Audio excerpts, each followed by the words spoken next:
उत्तर प्रदेश में चुनाव आयोग द्वारा शुरू की गई स्पेशल इंटेंसिव रिवीजन प्रक्रिया को लेकर राजनीतिक विवाद चरम पर पहुंच गया है। ये प्रक्रिया मतदाता सूची को साफ करने और उसे अपडेट करने के लिए शुरू की गई थी। एसआईआर का उद्देश्य मृत, स्थानांतरित, डुप्लीकेट या फर्जी नामों को हटाना और नए योग्य मतदाताओं के नाम जोड़ना है।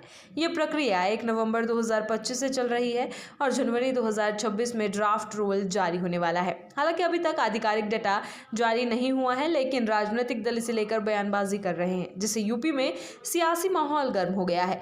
मुख्यमंत्री योगी आदित्यनाथ ने 14 दिसंबर को बीजेपी कार्यकर्ताओं की बैठक में दावा किया कि मतदाता सूची से लगभग 4 करोड़ नाम हट सकते हैं, जिनमें 85 से 90% बीजेपी समर्थक हैं। उनका यह बयान एसआईआर के प्रारंभिक फीडबैक पर आधारित बताया जा रहा है। योगी ने कहा कि अभी तक केवल 12 करोड़ नाम रिकॉर्ड हुए हैं, जिससे 4 करोड़ का गैप बन रहा है। उन्होंने कार्यकर्ताओं से अपील की कि वे शेष नाम जोड़ने में सक्रिय रहें। उन्होंने एक जिले का उदाहरण देते हुए बताया कि कुछ जगहों पर उम्र में असमानता और संदिग्ध नाम पाए गए, जैसे पिता 30, बेटा 20 और दादा 40। वहीं पूर्व बीजेपी सांसद सुब्रत पाठक ने 17 दिसंबर को दावा किया कि उनके संसदीय क्षेत्र कन्नौज में कम से कम 3 लाख नाम हट सकते हैं और ये सभी मुख्य रूप से समाजवादी पार्टी के वोटर हैं। पाठक का यह बयान पार्टी के स्थानीय कार्यकर्ताओं से प्राप्त फीडबैक पर आधारित है।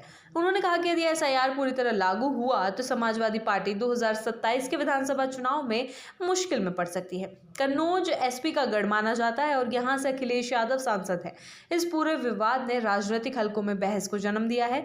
विपक्ष ने एसआईआर को वोट काटने की साजिश बताया है।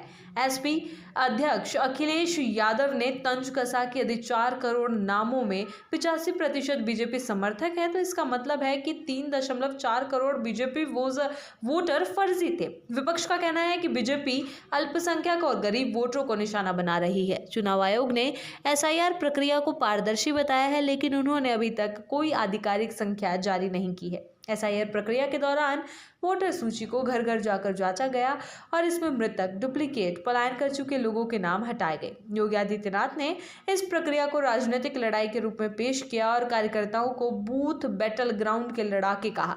उनका उद्देश्य कार्यकर्ताओं को सक्रिय करना और फर्जी वोटर हटाने के लिए अभियान को गति देना था।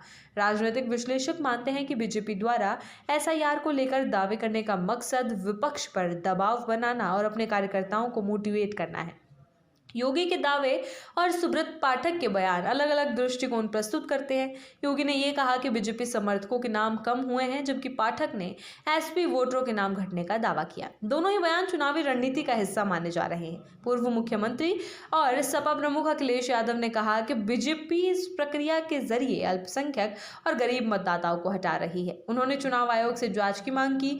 दूसरी ओर बीजेपी का कहना है कि केवल फर्जी और डुप्लीकेट वोटों की सच्चाई है और इसका किसी राजनीतिक दल के पक्ष या विपक्ष से कोई लेना देना नहीं है। राजनीतिक विशेषज्ञों के अनुसार एसआईआर के आधिकारिक डेटा के आने तक ये बयानबाजी जारी रहेगी। बिहार और पश्चिम बंगाल में एसआईआर के आंकड़े आ चुके हैं, जिनमें युवा वोटरों के नाम जुड़ने और मृत या डुप्लीकेट नाम हटने का पैटर्न सामने आया। यूपी में जब तक फाइनल रिपोर्ट नहीं आती, ये स्पष्ट नहीं हो पाएगा कि कौन से मतदाता सूची से हटे या जुड़े।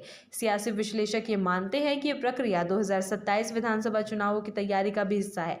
बीजेपी से वोट बैंक बनाने और कार्यकर्ताओं को सक्रिय रखने के लिए इस्तेमाल कर रही है, जबकि विपक्ष इसे वोट काटने की कोशिश मान रहा है।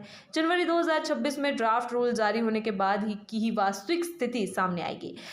तब ये स्पष्ट होगा कि एसआईआर से किस दल को कितना फायदा हुआ है और कितने मतदाता सूची से हटे या जुड़े। इस बीच राजनीतिक दल अपने अपने स्तर पर एसआईआर प्रक्रिया को लेकर भी बयानबाजी जारी रख रहे हैं। योगी आदित्यनाथ और सुब्रत पाठक के बयान ये दिखाते हैं कि बीजेपी से चुनावी हथियार की तरह इस्तेमाल कर रही है, जबकि सपा और कांग्रेस इसे विपक्ष पर दबाव बनाने और वोट काटने की कोशिश मान रहे हैं।